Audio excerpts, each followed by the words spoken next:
Hello friends, welcome back to my channel. तो आप लोग कैसे हैं? आशा करती हूँ आप लोग बहुत अच्छे होंगे। तो रोज़ की तरह हम लेकर के आए हैं आप लोगों के लिए बहुत सारे ऐसे किचन के हैक्स जिससे कि हम अपने बहुत सारे मुश्किल से मुश्किल काम को बहुत ही आसानी से कर सकते हैं। क्या होता है, हमारे घर और किचन में ऐसे काम आ जाते हैं जिनमें यही होता है कि चलिए कुछ ऐसी टिप्स एंड ट्रिक्स मिल जाए जिससे कि बहुत जल्दी हो जाए, क्योंकि आजकल समय बहुत कम होता है और काम बहुत ज़्यादा हो जाता है।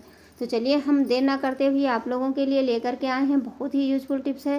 तो हाँ, प्लीज़ आप लोगों से एक रिक्वेस्ट है कि आप लोग मेरे वीडियो को लाइक ज़रूर करें और चैनल पे पहली बार आए हैं तो सब्सक्राइब ज़रूर कर लें। क्या होता है, हम लेडीज़ों के पास साड़ियाँ तो बहुत होती हैं, लेकिन इनको पहनना अच्छा लगता है। जब इनको फोल्ड करने बैठो तो ये बहुत जल्दी फोल्ड नहीं होती हैं और बहुत टाइम लगता है। तो इसके लिए हम क्या करेंगे, जिससे हम रोटियाँ बनाते हैं वही चिमटा ले लीजिए और इस तरह से इसको खड़े होकर के और राउंड करते जाइए। तो ये बहुत अच्छे से हो जाती है हमारी, जो फोल्ड हो जाती है साड़ी, और दिखने में भी अच्छी लगती है और बहुत जल्दी से हो जाती है। हमें ज़रा सी भी साड़ी आपकी इधर उधर नहीं होगी। ऐसे पकड़ते रहते हैं लेकिन फिर भी कहीं ना कहीं से छूट जाती है। तो देखिए इस तरह से घुमाते जाइए और उसके बाद में आप देखेंगे, क्योंकि बैठ करके तो नहीं हो सकता है, इसीलिए देखिए इस तरह से करेंगे तो बहुत ही आसानी से आपकी साड़ी फोल्ड हो जाएगी और तुरंत आप फोल्ड करके रख सकते हैं। नहीं तो ऐसे बहुत टाइम लगता है और यही होता है, छोड़ो अब इसको ऐसे ही रख देते हैं। तो अगर टिप्स हमारी ये अच्छी लगे आप लोगों को तो लाइक ज़रूर करना और अपनों के साथ शेयर करना। तो देखिए कितने अच्छे तरीके से हमारी साड़ी फोल्ड हो गई। अब इसको क्या करते हैं, जो चमटा है इसको हम साइड से निकाल लेते हैं, क्योंकि इसमें कोई दिक्कत नहीं आएगी। फिर इसको बीच से फोल्ड करके आप चाहें तो ऐसे ही हैंगर लगा दें लंबाई में, नहीं तो अगर अलमारी में कम स्पेस है तो इस तरह से साड़ी को टांग दीजिए।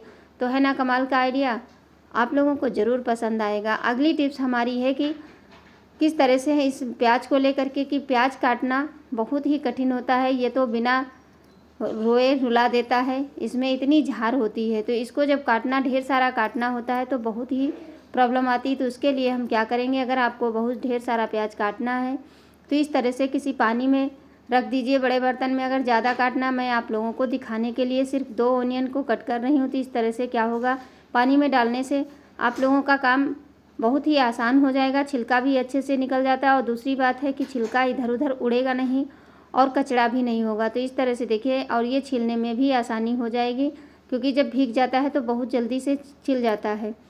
तो अब हम आप लोगों को 2-3 तरीके से बताएंगे कि किस तरह से प्याज हम काटें, जो कि बहुत ही आसान हो जाता है। जैसे कि कभी कभी होता है, ढेर सारे मेहमान आ जाते हैं, हमें ये सलाद के लिए काटना, तो चाकू से जब भी काटते हैं तो इस तरह से हमारे स्लाइस ख़राब हो जाते हैं। फिर यही होता है कि चलो लंबाई में कट कर देते हैं और ये गोल होता है तो बहुत अच्छा लगता है। कभी कभी होता है कि जैसे हमारी मिक्सी हमारे पास है लेकिन लाइट नहीं है और हमें मसाला पीसना है, तो किस तरह से करेंगे, एक ग्रेटर ले लीजिए, चाहे छोटा वाला या बड़ा वाला। तो उसमें इस तरह से हम ग्रेट कर देंगे प्याज को, तो हमारा जो प्याज होता है वो एकदम पिसा हुआ हो जाएगा, जैसे कि हम मिक्सी में पीसते हैं सेम उसी तरह हो जाएगा। तो छोटी सी टिप्स है, लेकिन ये देखने में छोटी है, लेकिन आप लोगों का काम बहुत ही आसानी से हो जाएगा। देखिए ये हमारा बिल्कुल जैसे हम ग्रेटर में पीसते हैं, उसमें मिक्सी में पीसते हैं, वैसा ही मसाला हमारा बनके तैयार हो जाएगा।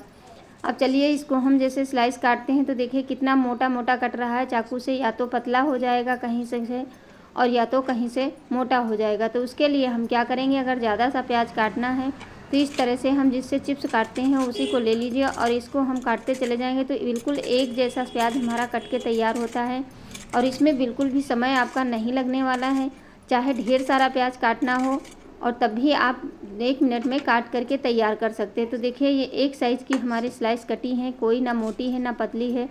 तो मेहमान भी खुश हो जाएंगे कि देखिए मशीन से कटा हुआ है। तो है ना कमाल की टिप्स। तो आप इस तरह से चाहें तो प्याज इस तरह से काट सकते हैं। और कभी कभी होता है कि हमें ग्रेटर भी नहीं है और फिर हमें मसाला सिलबट्टे पे भी नहीं पीसना है और कम समय में हमें काम भी अब आसानी से करना है। तो उसके लिए हम क्या करेंगे, कोई धारीदार ग्लास ले लीजिए और प्याज के बड़े बड़े टुकड़े काट के डाल दीजिए किसी बर्तन में। उसके बाद ग्लास की सहायता से आप इस तरह से थोड़ा सा रब करेंगे, मतलब इसको हम काटेंगे तो ये बहुत ही आसानी से तड़के के लिए तैयार हो जाता है और बहुत बारीक कट जाता है। और ये हमारा मसाला भी एकदम सब्जी में डालेंगे तो आपकी सब्जी भी बहुत अच्छी बनती है। तो देखिए है ना कमाल का आइडिया।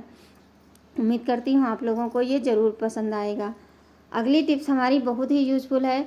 जिसको आप लोग बहुत ध्यान से देखना। देखिए वो ग्रेटर का है और ये हमने ग्लास से कट किया है, दोनों में सेम कोई फ़र्क नहीं दिखता है। तो अगली टिप्स है कि जैसे जब मिक्सी में हम मसाला नहीं पीसते हैं, लाइट नहीं है, तो प्याज तो हमारा कट गया, लेकिन अब ये टमाटर को हम ऐसे ही खड़ा काट के नहीं डाल सकते हैं, क्योंकि कभी कभी ऐसा होता है कोई सब्ज़ी ऐसी होती है जिसमें हमें टमाटर को पीस के ही डालना है। तो उसके लिए भी आप ये बड़ा वाला ग्रेटर ले लीजिए और इसी पे आप इसको रगड़ देंगे। तो इससे होगा फ़ायदा ये रहेगा कि आपका छिलका अलग हो जाएगा और जितना भी पल्प है वो सारा निकल जाएगा। तो इस तरह से आप ग्रेट कर लीजिए और छिलके को आप हटा दीजिए, क्योंकि छिलका बहुत ज़्यादा सब्जी में हो जाता है तो फिर नहीं अच्छा लगता है। और जब मिक्सी में पीस देते हैं तो वो तो अच्छा हो जाता है, पिस जाता है सारा। तो देखिए छिलका अलग है, पल्प हमारा अलग हो गया है। तो अब ये सारी चीज़ें तो हो गई बिना मिक्सी के, लेकिन अब ये मेन इंग्रेडिएंट जो बचा हमारा प्याज, हमारे लहसुन और मिर्ची, अब इसको किस तरह से पीसेंगे। तो इसके लिए आप एक कोई छोटा सा ग्लास ले लीजिए। अगर आपके पास खलबट्टा है तो आप उसमें भी कर सकते हैं, नहीं है तो उसके लिए हम बहुत ही यूज़फुल टिप्स लेकर के आए हैं कि बेलन से पीस लीजिए। नहीं तो इस तरह से कोई वजन चीज़ हो तो आज हम आपको बेलन से इस मसाले को पीस करके दिखाएंगे और बहुत ही आसानी से पीस जाता है। तो देखिए इस तरह से बेलन से हम इसको थोड़ा थोड़ा कूट देंगे तो ये मसाला हमारा एकदम बिल्कुल जैसे हमने प्याज को कट कर लिया उसी तरह से ये भी मसाला बनके तैयार हो जाता है। और कम समय में ही इस तरह से हम मसाले को कर सकते हैं। जैसे कभी कभी होता है, हमेशा तो नहीं होता है, कि लाइट चली गई और हमें मसाले को बनाना है। तो इस तरह से आप छोटी छोटी टिप्स अपना करके आप अपने काम को बहुत ही आसानी से कर सकते हैं। छोटी सी टिप्स है लेकिन आप लोगों के लिए ये यूज़फुल ज़रूर रहेगी। तो देखिए चलिए हमारा सारा मसाला बनके रेडी हो गया है, बिल्कुल भी समय नहीं लगा है। सिर्फ एक बेलन से हम कितना सारा मसाला काट सकते हैं। अगला जो है हमारी टिप्स है कि जैसे टमाटर हम कभी कभी ढेर सारे लेके आ जाते हैं और ये टमाटर हमारे बहुत जल्दी सूखने लगते हैं या बहुत जल्दी पके ज़्यादा होते हैं तो ये बहुत ढीले हो जाते हैं। उसके लिए हम क्या करेंगे, छोटा सा काम करना है, एक गिलास पानी डाल दीजिए, उसमें छोटे छोटे बर्फ़ के टुकड़े डाल दीजिए। अब इसको 5 मिनट के लिए हम छोड़ देंगे। उसके बाद में आप देखेंगे कि आपके टमाटर जितने भी ये हैं वो सारे टमाटर आपके टाइट हो जाएंगे, जैसे कि अभी अभी इनको हम पेड़ से तोड़े हैं बिल्कुल वैसे ही हो जाएंगे। तो देख सकते हैं कितने अच्छे से ये टाइट हो गए हैं। उम्मीद करती हूँ ये भी टिप्स आप लोगों के लिए यूज़फुल रहेगी। तो अगली टिप्स हमारी है कि जैसे इस तरह की पन्नियों को लेकर के जब भी हम मार्केट से चाय पत्ती हो या कोई भी हो सामान लेके आते हैं, अगर ये लॉक वाली है तो इसको ढेर सारी होती है तो इसको बड़ा डब्बा नहीं है, तो उसके लिए हम क्या करेंगे, छोटे डब्बे में हमें ट्रांसफ़र करना है।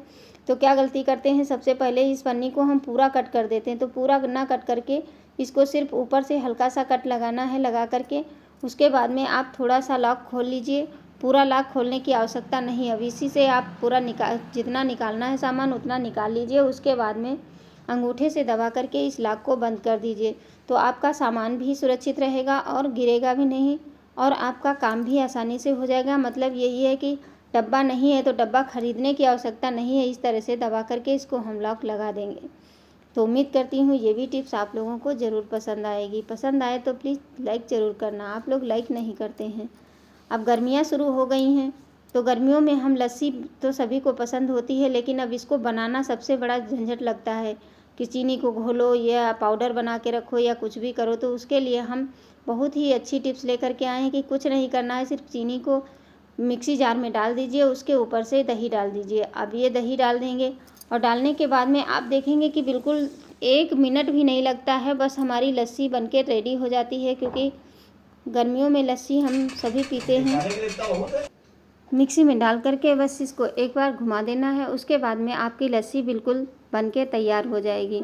अब आप जिस तरह से बनाना चाहते हैं आप उसी तरह बना सकते हैं। तो देखिए 1 मिनट भी नहीं लगता है, नहीं तो ऐसे हम जब बनाने बैठते हैं तो मथानी लेकर के हमें 10 से 15 मिनट से ज़्यादा ही लग जाता है, तब जाके हमारी लस्सी बनके तैयार होती है। तो देखिए ये बनके रेडी हो गई है। अब चलिए हम इसको गिलास में डालते हैं। तो सबसे पहले हम थोड़ी सी इसमें, आप चाहें तो डालें, ना चाहें तो ना डालें, थोड़ी सी रबड़ी डाल देते हैं। तो ये बिल्कुल हमारी जैसे कि हम मार्केट में ख़रीद के पीते हैं बिल्कुल वैसी ही हो जाती है। तो ये देखिए हमारी लस्सी बनके तैयार है। अब इसको हम गार्निशिंग के लिए बहुत ज़्यादा कुछ नहीं लेंगे, क्योंकि मेरे घर में किसी को बहुत ज़्यादा कोई चीज़ पड़ जाती तो नहीं पसंद है, इसलिए मैं बता रही हूँ कि जब भी लस्सी बनाए तो इस तरह से बना करके आप पियेंगे। तो थोड़ी सी गरी का बुरादा डाल दीजिए, उसके बाद में इसमें थोड़ा सा मखाने डाल दीजिए, थोड़ी सी बर्फ़ डाल दीजिए।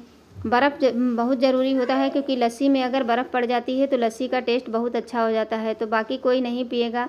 ये जो गरी डालते हैं, मैं सिर्फ एक में डाल करके आपको दिखा रही हूँ। इसमें आप चाहें तो थोड़ा सा रूह अफ़ज़ा डाल सकते हैं, जिससे कि ये और भी अच्छी लगे देखने में भी और पीने में भी। तो थोड़ी सी जो बची थी रबड़ी हम ऊपर से भी डाल देते हैं। तो इस तरह से लस्सी आप लोग बनाएंगे तो आपका समय भी कम लगेगा और आपको ये बहुत ही पसंद आने वाली है। तो है ना कमाल की टिप्स। अगर अच्छी लगे तो वीडियो को लाइक ज़रूर करना और अपनों के साथ शेयर ज़रूर करना और मुझे कमेंट करना बिल्कुल भी ना भूलना। हाँ, आप लोग कहाँ से वीडियो देख रहे हैं ये भी बताना बिल्कुल ना भूलें। मैं इसी तरह की टिप्स लाती रहती हूँ। फिर आएंगे, तब तक के लिए